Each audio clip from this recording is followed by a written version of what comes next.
สำหรับเสียงปรบมือมากเลยนะคะ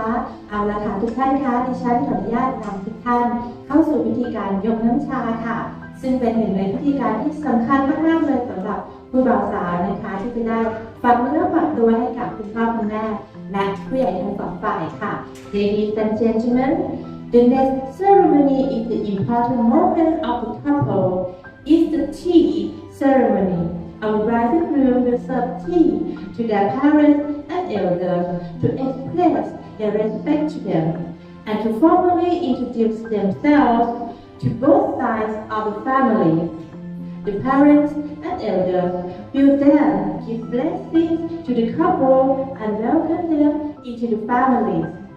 และลำดับนี้ค่ะดิฉันขออนุญาตเรียนเชิญคุณพ่อคุณแม่ของเจ้าบ่าวค่ะขึ้นบนเวทีเพื่อรับน้ำชาจากผู้บ่าวสาวค่ะ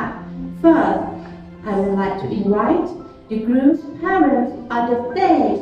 for the tea ceremony. คุณพีเตอร์และคุณแพร please.